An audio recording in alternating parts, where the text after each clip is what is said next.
उठो देश के वीर सनातनी, यह काल तुम्हें समझा रहा। नस नस में भरा गुलामी का इतिहास फिर से दोहरा रहा। नस नस में भरा गुलामी का इतिहास फिर से दोहरा रहा। सारे जगत में भारत की अध्यात्म ही पहचान है। सारे जगत में भारत की अध्यात्म ही पहचान है। जिस ज्ञान का संसार के हर सनातनी को स्वाभिमान है। जिस ज्ञान का संसार के हर सनातनी को स्वाभिमान है। संतों पर अत्याचार में यदि चुप रहना पर्याय है तो याद रखना यह इस सदी का सबसे बड़ा अन्याय है। तो याद रखना यह सदी का सबसे बड़ा अन्याय है। नमस्ते, जय श्री राम। मैं सुभाष विश्वकर्मा, विश्व गुरु भारत अभियान से आप सभी का हमारे चैनल विश्व गुरु भारत अभियान में खूब खूब स्वागत है, खूब खूब वंदन है। आज का जो विषय है मित्रों, वह है संत श्री आसाराम जी बापू को बेल क्यों नहीं। आप और हम सभी जानते हैं, सबको पता है, पूज्य बापू जी का सनातन संस्कृति के लिए किया हुआ जो कार्य है पिछले 50 वर्षों से, माध्यम अलग अलग तरीके से देश को जगाने का जो काम है वह सचमुच में वंदनीय है और प्रणाम करने योग्य है। ऐसा काम पूज्य बापू जी ने समाज में किया है कि जैसे भारतवर्ष के गरीब से गरीब लोगों को भी ईश्वर का ज्ञान कैसे समझ में आ जाए, कैसे वो खुशहाल जीवन जिएं, सदा सम्मानित कैसे रहें, सुखी कैसे रहें, स्वस्थ कैसे रहें, इस परंपरा को पूज्य बापू जी ने बहुत ऊपर तक पहुंचाया। और वर्षों पुरानी, हजारों लाखों वर्ष पुरानी हमारी पौराणिक परंपराओं को, उस ज्ञान को एक नए तरीके से पूज्य बापू जी ने पूरे समाज में प्रेरित किया, रखा।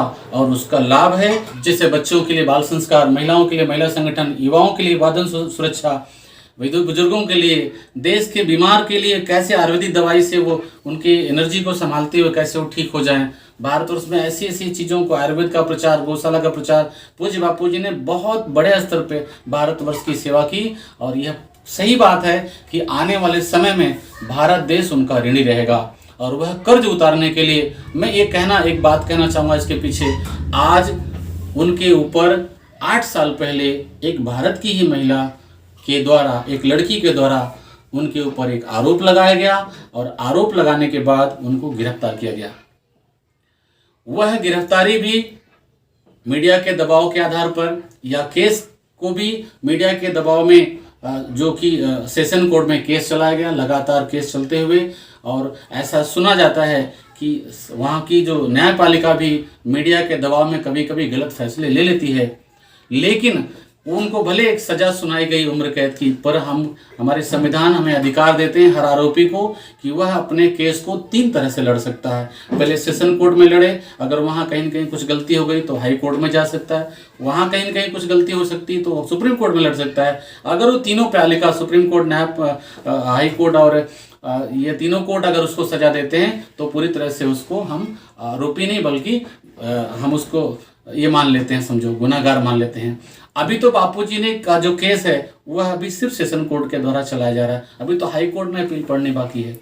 और यह इस स्थिति में आप विचार करें, अपने सभी मैं देशवासियों से एक निवेदन करना चाहता हूं कि आज की स्थिति उनकी 85 वर्ष की है।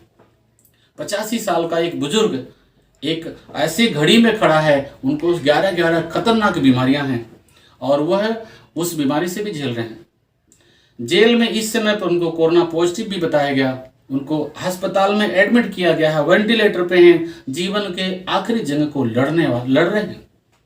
क्या हमारे देश का प्रशासन, क्या हमारे देश की न्यायपालिका, कार्यपालिका, क्या हमारा देश के राष्ट्रपति, प्रधानमंत्री, गृह मंत्री को यह आवाज़ नहीं समझ में आती? छोटे छोटे चीज़ों पे टिप्पणी करने वाले, छोटे छोटे घटनाओं पर कमेंट करने वाले, माफ़ीनामा देने वाले या उनको प्रोत्साहन देने वाले हमारे देश के अग्रगणी लोग, वह सब कहाँ चले गए?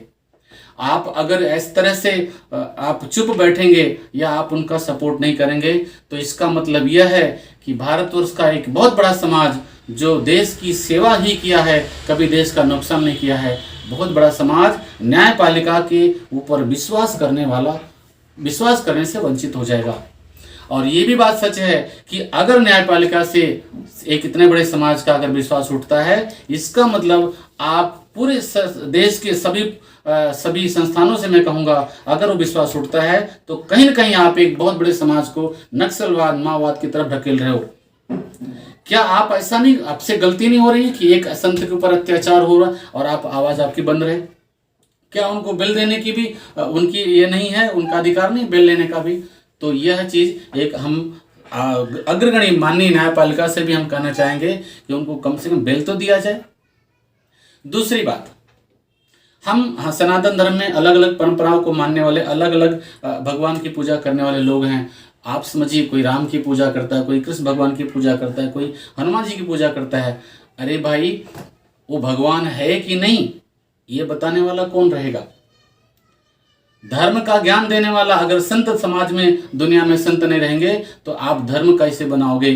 धर्म कैसे बचेगा? और अगर संत नहीं रहेंगे तो धर्म की परिभाषा कौन बताएगा? जीवन मूल्य की कीमत आदमी समझ नहीं पाएगा, और तब हम कैसे देश का निर्माण कर पाएंगे? कैसे समाज समृद्ध हो पाएगा? कैसे धार्मिक समाज बन पाएगा? और एक हमारी जो पहचान है, आध्यात्मिक पहचान, वो भारतवर्ष की कैसे बनेगी? पूरे दुनिया में अध्यात्म के नाम से भारतवर्ष को जाना जाता है, लेकिन इतना बड़ा अध्यात्म का काम करने वाला महापुरुष या उनके इतने सारे फॉलोअर, वो सब मिलजुल कर अगर उनकी बात नहीं सुनी जाएगी तो ध्यान रखिए, अध्यात्म का नाम, भारतवर्ष का नाम भी इससे खराब होगा।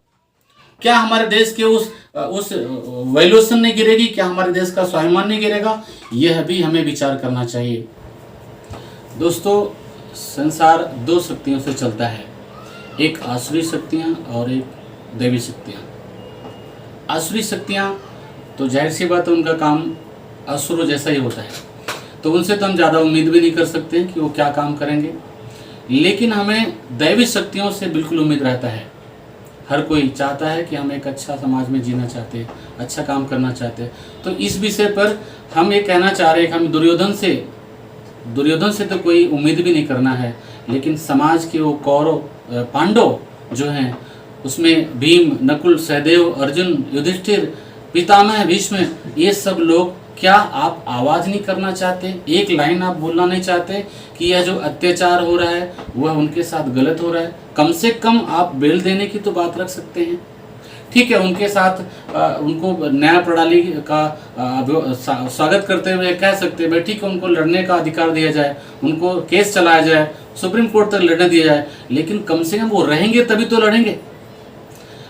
आज समझिए, ऐसी विकट परिस्थितियों में अगर उनके साथ कोई घटना घट जाती है तो क्या प्रशासन इसका जिम्मेदार होगा?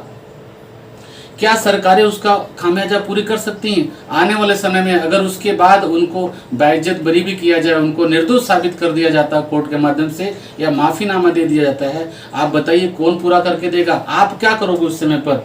तो क्या हम माफ कर पाएंगे अपने आप को? क्या इतिहास आपको माफ कर पाएगा? कोई इस भगवान की पूजा करते हैं, जाहिर सी बात हमारे सनातन धर्म में सबकी पूजा का विधान है, लेकिन ध्यान रखना, वह भगवान है कि नहीं यह कौन बताएगा? यह काम सिर्फ संतों के द्वारा होता है। दोस्तों, संसार में जिस दिन संत नहीं रहेंगे तो भगवान भी नहीं रह बचेगा। भगवान के नाम पर जो बदमाशी चलती है, आपको पता है, पूरे विश्व में भारतवर्ष के खिलाफ जो शक्तियाँ काम कर रही हैं वो कुछ स्तर तक हावी हो रही हैं, यह भी हमें ध्यान देना चाहिए। और उसका सामना पूज्य बापू द्वारा निरंतर बापू कर रहे थे। आगे बात आती है कि कम से कम हम उन समुदाय के लोगों को जो उनके साथ निरंतर जुड़े रहे, आप विचार करिए, जिन्होंने तो सिर्फ साबुन खरीदा, तेल खरीदा, अगरबत्ती खरीदा, उनको अच्छा लगा तो ठीक है, नहीं लगा तो घर पे गए, ठीक है। पर जिन लोगों ने माखन मिश्री खाया, जिन लोगों ने अपनी आवश्यकताओं को पूर्ति की, जिनको जो व्यसन से मुक्त होकर आज अच्छा जीवन जी रहे हैं, जिनके पास गरीबी थी आज वो धनी हो गए हैं, जिनके पास शरीर का स्वास्थ्य नहीं था, बीमार रहते थे, आज वो स्वस्थ हो गए हैं, जिनके पास जिनकी मन्नत पूरी हुई है, आखिर वह समाज आज कहाँ खड़ा है? क्या आपको एक साथ 5-25 लोग बैठकर चर्चा करने को भी तैयार नहीं है? क्या आप समाज में आवाज़ उठाने के लिए प्रेरित नहीं कर सकते हैं? क्या आपकी आवाज़ सोशल मीडिया के माध्यम से आप नहीं दे सकते हैं? आपको भी गद्दारी के लाइन में खड़ा किया जाएगा।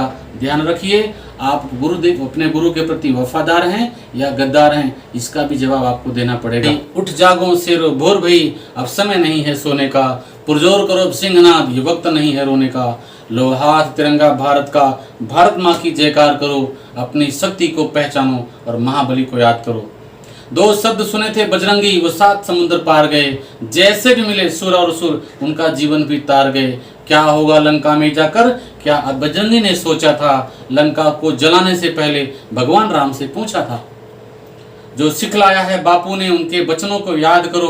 उद्यम, साहस और शक्ति से पराक्रम का आगाज करो।